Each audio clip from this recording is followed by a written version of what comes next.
The story begins under the blazing Egyptian sun, where fear clung to the air and thousands of people fled for their lives. Prophet Musa led the children of Israel out of Pharaoh's brutal empire, their hearts pounding with a mix of hope and terror.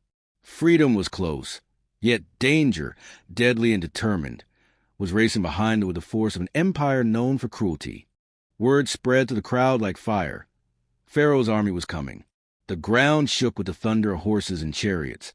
The most feared soldiers in the world charging with vengeance. Mothers clutched their children.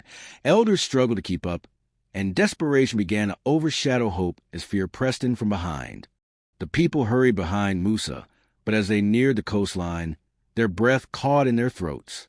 Before them stretched the vast Red Sea, deep, endless, and roaring. In front was water with no end, and behind them surged an army with no mercy. Every direction seemed to lead to death. Panic erupted. Some shouted that Musa had led them into a trap. Others cried for surrender, insisting they would rather face Pharaoh's punishment than die at sea. The people felt completely helpless, frozen between the sea they couldn't cross and the army they couldn't fight. But Musa did not panic. He stood unmoved, filled with a certainty that seemed impossible in a moment of terror. He raised his voice above the screaming crowd and declared, "My Lord is with me. He will guide me." His confidence silenced the fear around him.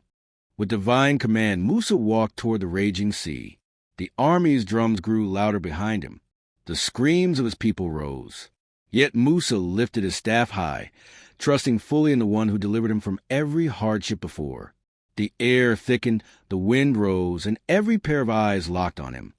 Then something unimaginable happened.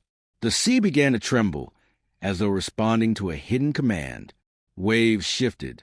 The wind roared harder, and the water started pulling away from itself. The ocean, the mighty Red Sea, began to split open. The waters rose like walls, tall, towering, shimmering under the sunlight, not collapsing, not sinking, but standing firm like mountains made of liquid glass. A dry pathway stretched across the seabed, a miracle carved by divine power in front of thousands of stunned witnesses. Musa commanded his people to move. At first, they entered hesitantly, but soon thousands were walking between walls of water held up by the will of Allah alone. Mothers carried their children. Elders hurried forward. The fear slowly melted into amazement as they crossed the ocean floor. Pharaoh reached the shore and saw the miracle with his own eyes. Instead of stopping, his arrogance blinded him. He ordered his army to charge into the sea after Musa, unaware that the path had been opened only for believers. Thousands of chariots and soldiers plunged in with full force. As Musa and his people reached the far shore, the earth beneath Pharaoh's army began to soften. Water droplets shook loose from the towering walls.